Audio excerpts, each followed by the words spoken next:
Mauma doto vinovi emajivie matin daweto. Mauma doto vinovi emajivie matin daweto. Piropo no we imau, piropo no we dagbelo boso da logo nagbelo, so da logo nagbelo. La ila ila ila, la ila ila ila ila la ila. Amis téléspectateurs, assalamu alaikum wa rahmatullahi wa barakatuhu. Certains ont toujours pensé que l'islam n'a pas suffisamment fait pour l'esclave, que le saint prophète Mohammed sallallahu alayhi wa sallam a encouragé la servitude, ou que les pays dits aujourd'hui musulmans ou islamiques continuent toujours de garder une bonne partie de certaines personnes en esclavage. Aujourd'hui, nous avons décidé de faire la lumière sur cette partie de l'histoire de l'islam. C'est pour cela que nous allons intituler cette émission d'aujourd'hui « L'islam et l'esclavage ». Et pour cela, j'ai invité deux de nos missionnaires, les deux Yahya, le missionnaire à ma gauche, le missionnaire Abladon Yahya, de la région de Kové, non loin de Boycon, et le missionnaire Hassani Yahya Sab, qui est de la région de Comé. Les Comé, là, ça me gêne parfois. Ok, monsieur Sab. Donc, nous avons choisi aujourd'hui de parler de l'esclavage. Donc, est-ce que vous pouvez nous expliquer ce que c'est que l'esclavage? Qu'est-ce qu'on peut comprendre dans la notion de l'esclavage? Déjà, pour l'invitation. Oui. Vous savez, l'esclavage fait partie des phénomènes qui ont gangréné la société pré-islamique. Maintenant, comme vous l'avez dit, c'est quoi l'esclavage? Que peut-on comprendre par l'esclavage? L'esclavage est la condition d'un individu privé de sa liberté qui devient la propriété exploitable et négociable comme un bien matériel d'une autre personne. Et qu'il est à la servitude d'une autre personne. Et que c'est ce dernier, le maître, qui décide de son sort. Est-ce que vous voyez? Dans une autre définition, l'esclavage est la servitude d'un individu à l'autre. Comme je l'ai dit tantôt. D'une nation à une autre. C'est la soumission d'un peuple à une autre. À un autre. Donc nous avons dit à deux démissions. Monsieur Sow, vous avez quelque chose à augmenter au niveau de la définition? Oui. J'ai une définition ici qui nous dit que l'esclavage a été défini comme un système. C'est un système dans lequel l'être humain est considéré comme une propriété légale d'un autre être humain. Cet être-là est appelé à l'obéir totalement. Il n'a aucun droit. D'accord. Ok. À quand remonte l'esclavage? C'est-à-dire, comment on peut dater l'esclavage dans le temps? Vous savez que l'être humain, nous sommes formés, nous venons tous d'une famille. Il y a des clans, il y a des tribus. Donc, au fur et à mesure que les gens évoluent, que le monde va, il y a d'autres qui sont considérés comme forts et d'autres qui sont considérés comme faibles. Ceux qui sont considérés comme forts préfèrent que ceux-là qui sont faibles se donnent à eux, se soumettent à eux, afin qu'ils puissent les exploiter, afin qu'ils puissent les mettre à leur servitude. Donc ainsi, le désir de l'homme, l'augmentation d'amasser les richesses ou bien d'acquérir des terres ont amené des peuples à soumettre leurs collègues peuples ou bien d'autres peuples à leurs semblables, à leur servitude. Et nous pouvons voir que bien avant la venue même de l'islam, il y avait eu un peu partout dans le monde. Si nous rentrons dans l'histoire, vous pouvez voir les enfants d'Israël, plusieurs reprises, il y a d'autres peuples qui les ont soumis, les Babyloniens et autres qui les ont soumis à leur servitude. Donc, l'esclavage est quelque chose qui existait très très longtemps et c'est tout juste pour pouvoir renforcer le pouvoir de certains peuples que d'autres amenaient leurs semblables à se soumettre à eux. D'accord. Oui, M. Nsab. Oui. Pourquoi, à un moment donné, les gens, un peuple est obligé est arrivé à mettre l'autre? Dans quel but, en fait? Qu'est-ce que vous cherchez? Au fait, vous savez, c'est l'augmentation. Oui. L'augmentation des œuvres. Et la destruction de ces pays a contribué à ce que ces esclaves, ces vainqueurs, décident maintenant d'exploiter les vainqueurs pour pouvoir les aider dans l'implantation. Vous savez, en son temps, comme la découverte de l'Amérique, cela aussi a permis maintenant l'élargissement de l'esclavage. Okay. Du fait que ces derniers doivent aller servir dans ces implantations. Vous avez besoin de la main-d'œuvre. C'est manque de main-d'œuvre. Okay. Donc, du fait que les gens voulaient avoir beaucoup plus de biens, par exemple, ils ont planté des cannes à sucre, des champs de canne à sucre et autres. Ils avaient manque, puisque la science n'était pas arrivée à l'époque là où on pouvait utiliser les machines pour pouvoir faire tous ces travaux-là. Donc, ils ont besoin de main-d'œuvre. Il faut aller conquérir d'autres terrains pour trouver des hommes pour venir travailler dans les champs de plantation. Okay, maintenant, venons-en à l'esclave. Quel était son statut? Quel était le statut de l'esclave?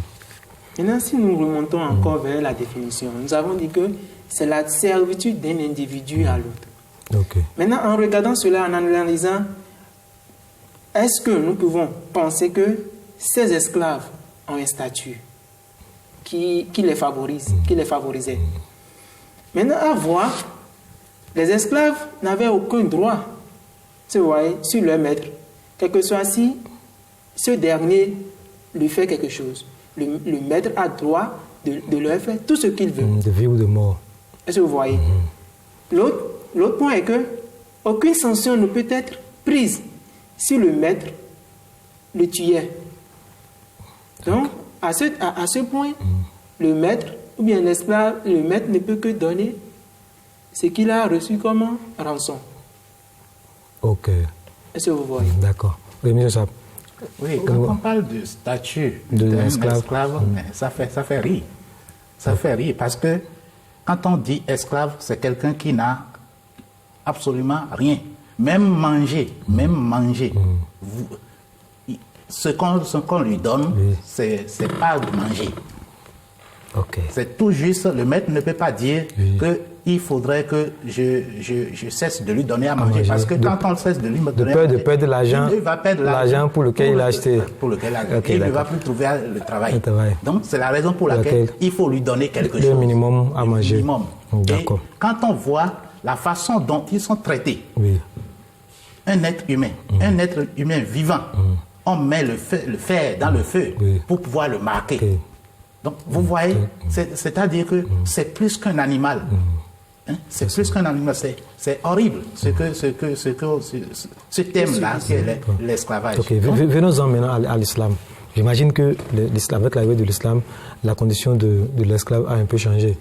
Donc, dites-nous un peu quels sont les apports ou bien quel soutien l'islam a envoyé à l'esclave. Vous voyez, Allah subhanahu wa ta'ala ne fait rien au hasard.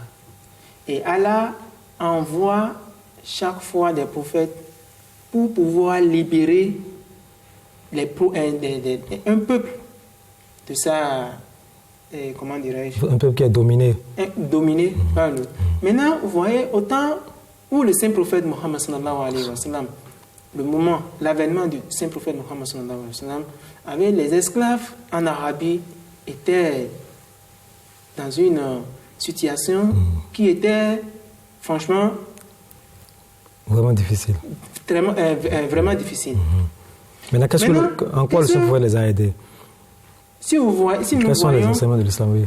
Les premières révélations reçues par le Saint-Prophète Mohammed sallallahu alayhi wa sallam, dans le chapitre 90, Surat al-Balad, Allah dit au Saint-Prophète Mohammed sallallahu alayhi wa sallam, أعوذ بالله من الشيطان الرجيم بسم الله الرحمن الرحيم وما أدراك ما العقبة. Et qu'est-ce qui te ferait savoir ce qu'est Al-Aqaba? Al-Aqaba, c'est quoi? C'est l'ascension, l'élévation spirituelle et matérielle. Et c'est ça aujourd'hui, nous les hommes, nous sommes en couvert ces trucs-là, l'élévation spirituelle et matérielle. Est-ce que vous voyez? Maintenant, pour répondre à cette question, Dieu dit, Fakku Rokoba, c'est la remise en liberté d'un esclave. Regardez la saïd d'Allah subhanahu wa ta'ala. Il a dit, ce qui nous fera élever, avoir un statut plus élevé dans la spiritualité et dans le matérialisme, que c'est la libération, la remise en liberté d'un esclave. Donc ça fait partie des premières révélations qu'Allah subhanahu wa ta'ala a révélé au saint prophète Mohammed sallallahu alayhi wa sallam. Et l'exemple lui-même nous a montré des faits. Monsieur, quand il a commencé à recevoir les révélations, les esclaves qui étaient à ses dispositions et à la disposition de ses femmes, le saint prophète a libéré tous ces esclaves-là. À donner des exemples. Oui. Qu'est-ce que les enseignements de l'islam par rapport à l'esclavage? D'abord, il faudrait qu'on note quelque chose de très important. Il faut le dire. Un esclave, par exemple, une femme esclave, c'est sous la domination de son maître. Sexuellement parlant, le maître peut l'utiliser comme il veut. S'il arriverait qu'il y a un enfant qui naît de cette union-là, l'enfant aussi est esclave. Vous comprenez? D'accord. L'enfant aussi est esclave. Et là, le saint prophète Mohammed sallallahu alayhi wa sallam a apporté un grand changement que le monde n'est pas arrivé jusqu'à aujourd'hui. Les gens qui ont lutté pour la libération de l'esclavage n'ont pas défini des choses comme ça. Le missionnaire a parlé tout à l'heure du verset où on nous dit, pour l'assomption, pour pouvoir aller vers Dieu, vous devez libérer un esclave. Et c'est très important. Lui-même, il a eu des esclaves pour sa femme, qui automatiquement, après le mariage avec Khadija, il les a libérés. Michel l'a rappelé tout à l'heure. Ça, c'est un. Dans le Saint-Coran, Coran chapitre 4, verset 37, Allah le Très-Haut nous dit, au nom d'Allah le gracieux, le miséricordieux, et adorez Allah et ne lui associez rien, et témoignez de la bonté envers les parents, les proches parents, les orphelins et les indigents, le voisin qui vous est apparenté et le voisin qui vous est étranger, et le compagnon qui est à votre côté, le voyageur et ceux de vos mains droites que vos mains droites possèdent. Assurément, Allah n'aime pas les gens orgueilleux et vaniteux. Donc, ceux que vos mains droites possèdent. Ici, il s'agit des esclaves. Ceux-là qui, par l'affrontement des batailles, vous avez captivé et qui sont vos esclaves. Les butins de guerre. Vous devez les traiter exactement comme vos frères, comme vos parents, comme tous ceux que j'ai cités tout à l'heure. Donc, eux aussi, ils ont les mêmes droits d'égalité comme vos frères. Donc, l'islam, non seulement que l'islam a aboli l'esclavage, mais l'islam a donné aussi des principes d'émancipation et de l'intégration de l'esclave dans la société. Donc ça veut dire que ceux qui disent que l'islam n'a pas suffisamment fait pour l'esclave, ils ne savent pas de quoi ils disent. Ils ont complètement, ils n'ont pas lu l'historique de l'islam et aussi les vrais enseignements de l'islam. D'accord. Maintenant, les traditions, maintenant, venons aux traditions. Vous m'avez dit qu'il y a plusieurs hadiths aussi qui ont souligné le fait que... Monsieur, vous pouvez allez-y. Oui, il y a beaucoup d'hadiths. Et même en dehors de ce chapitre, chapitre-là aussi, il y a le chapitre 33, verset 51 aussi qui nous parle de ça. Mais du fait que vous parlez de hadith, j'ai un hadith ici où le saint prophète Mohammed sallallahu alayhi wa sallam, il a été rapporté par Abu Dhar, que Dieu soit content de lui, et il dit que le prophète, paix soit sur lui, a dit: vos esclaves sont vos frères. Quelqu'un qui a un esclave à son contrôle, donc il doit le nourrir convenablement à ce qu'il mange et avec de quoi il s'habille. N'imposez point à vos serviteurs ce qui est au-dessus de leur force. Et s'il arrive que vous le faites, alors venez-leur en aide. Ça, c'est dans Bouhari, dans la tradition de Bouhari. Donc, ceci montre que quand tu as quelqu'un, lorsque le saint prophète a libéré, a dit que celui qui a un esclave sous sa domination doit le libérer. Donc, pour pouvoir l'intégrer, vous devez le prendre comme votre frère. Et tout ce que vous mangez, c'est ça que vous devez lui donner.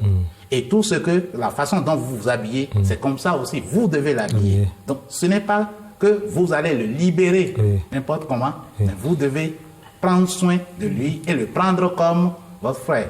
C'est là où il y a c'est là où il y a ce que les gens disent. C'est-à-dire qu'ils disent que le saint prophète Mohammed n'a pas demandé de libérer complètement les esclaves. C'est-à-dire que c'est comme si, en même temps on dit de libérer, en même temps on dit de leur donner à manger. Pourquoi le saint prophète n'a pas demandé parce que là, ou bien il demande de les libérer au compte-gouttes. Le saint prophète a demandé de libérer.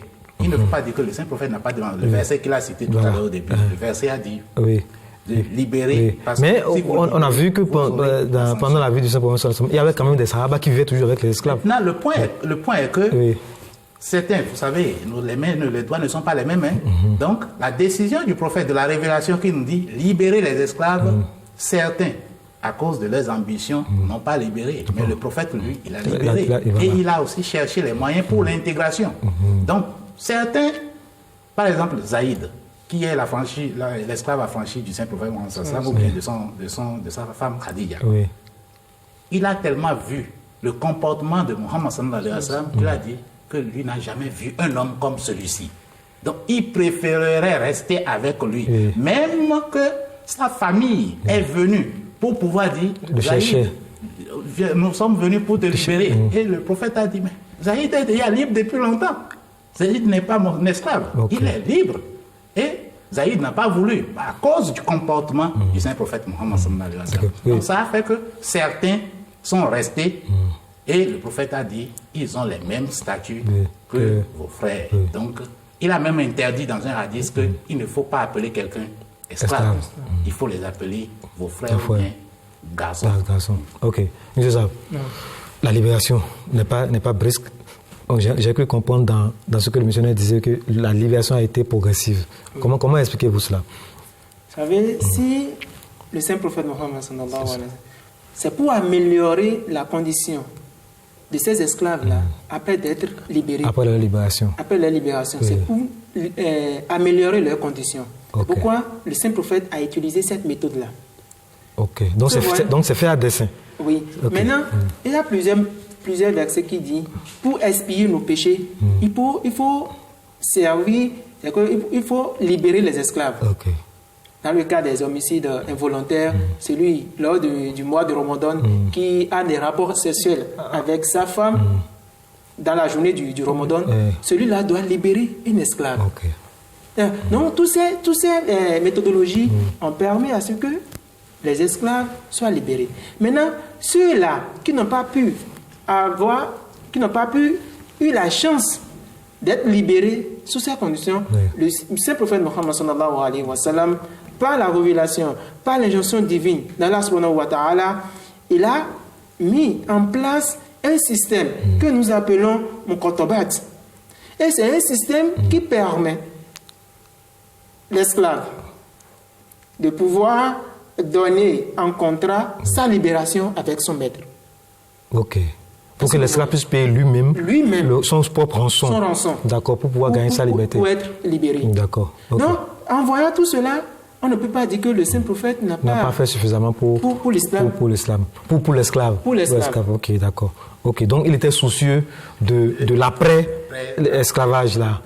Après l'affranchissement. Voilà, d'accord. Maintenant, monsieur Sab, mais ce qui est malheureux quand même, c'est que nous voyons quand même que les pays qui se disent aujourd'hui islamiques, ou bien musulmans, sont les champions. Jusqu'aujourd'hui, on parle de la Mauritanie, d'une partie de l'Arabie, qui ont toujours gardé ce système de l'esclavage, et qui ont toujours à leur service tout des peuples, n'est-ce pas, ceux qui dominent toujours. Comment vous expliquez cette partie, ce fait? D'abord, il faut comprendre que c'est le système que le prophète a mis sur pied.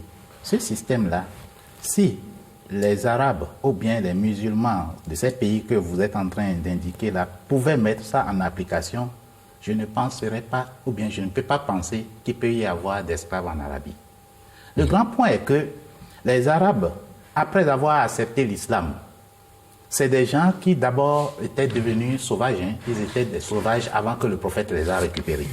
Et après la récupération, il les a modélés jusqu'à ce qu'ils sont devenus des êtres humains. Et des êtres humains, il les a montés à la spiritualité. Maintenant, ces gens-là, après la mort du saint prophète Mohammed sallallahu alayhi wa sallam et de 3 califes, les 4 califes guidés, c'est-à-dire Hazrat Abu Bakr, Hazrat Omar, Hazrat Ousmane et Hazrat Ali, que Dieu soit content d'eux, il y a la chute des musulmans dans les mêmes conditions où ils étaient avant. Le corps de l'islam est là.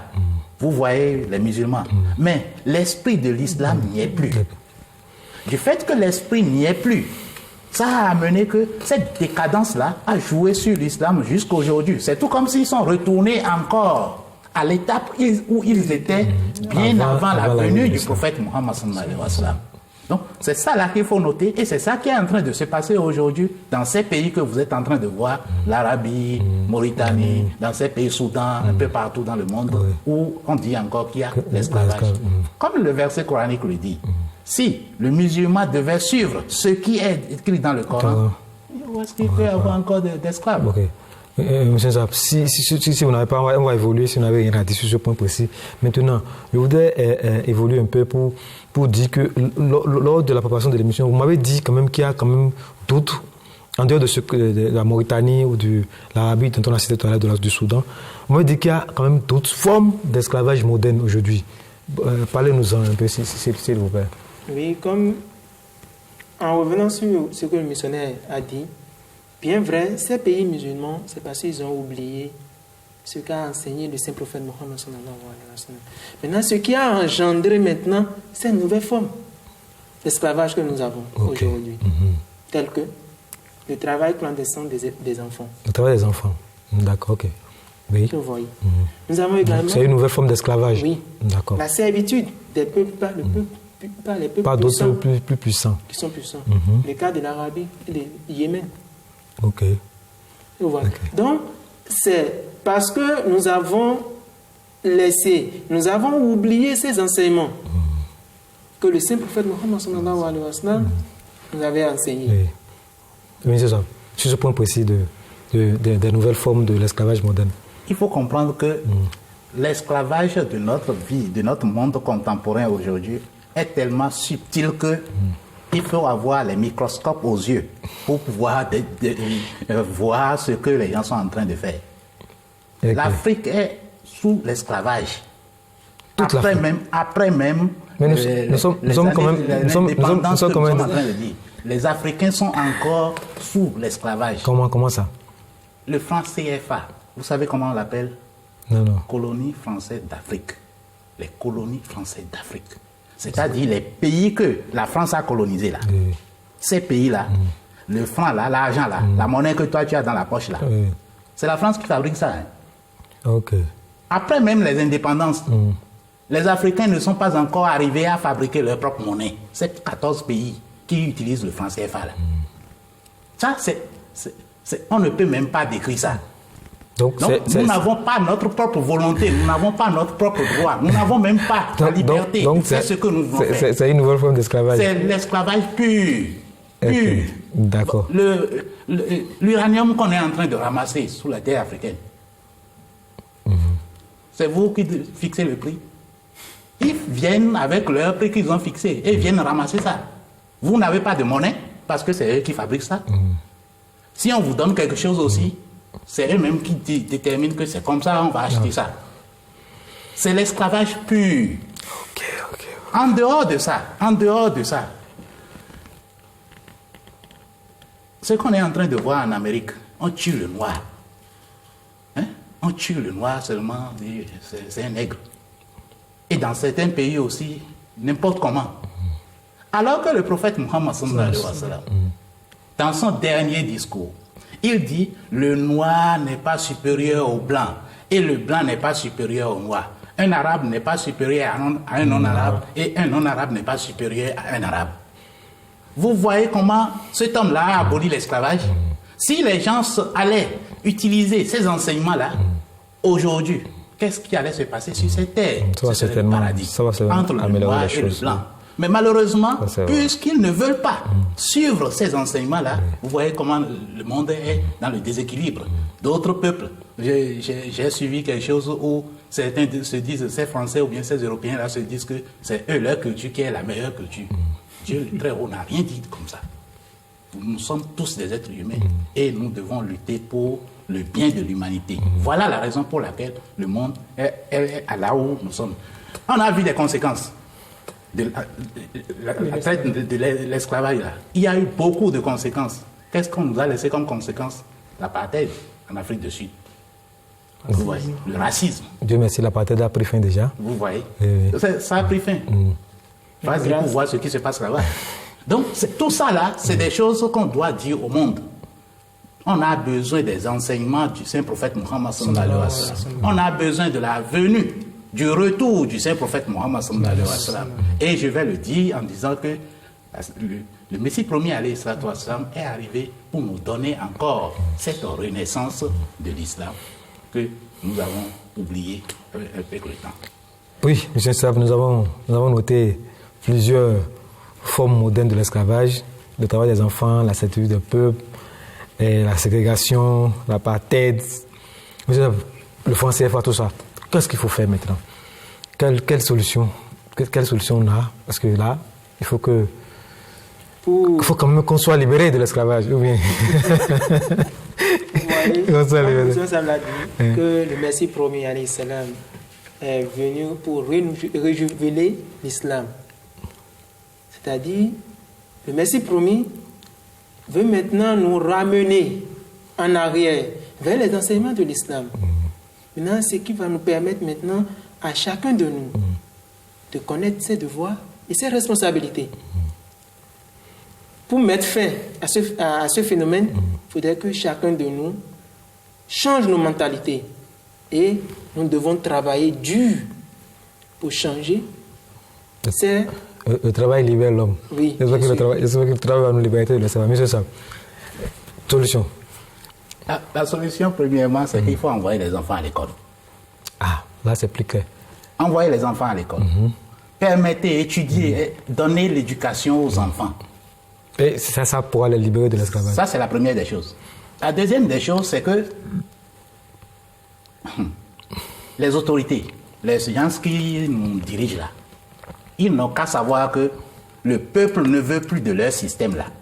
Le système d'être complice avec les Européens là. Le peuple ne veut plus ça. Ils n'ont qu'à prendre des décisions pour libérer le peuple. Car le peuple, s'ils ne prennent pas des décisions pour libérer le peuple va se révolter contre eux. Et c'est ce que nous ne voulons pas. Là, Dieu n'a pas demandé qu'on se révolte contre son chef, contre l'autorité. Son autorité. Donc, il faut que les autorités prennent leurs responsabilités en faisant quoi, en sachant que les lois qu'ils votent, ça n'a qu'à être en faveur du peuple.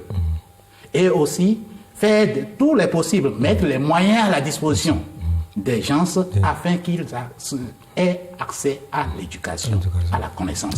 C'est très important. Le temps passe très vite. Nous allons conclure l'émission. On revient à l'introduction.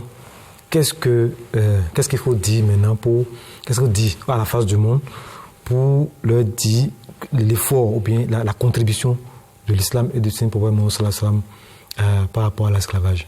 Pour que les gens cessent de penser que l'islam n'a rien fait pour l'esclave.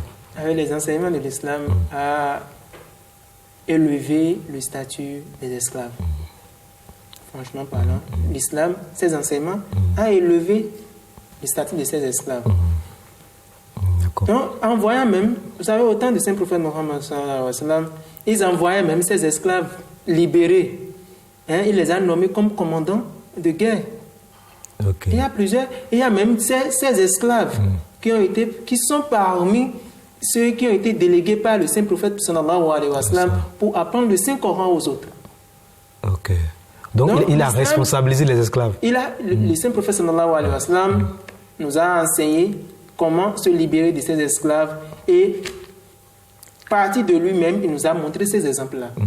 Donc c'est très important pour nous de suivre les enseignements du Saint-Coran et ce qu'a dit le saint prophète Mohammed sallallahu alayhi wa sallam. Ce Allah a dit Qul in kuntum tuhibbuna Allah, si vous m'aimez, moi Allah, fattabi'uni. Suivez qui? Le saint prophète Mohammed sallallahu alayhi wa sallam.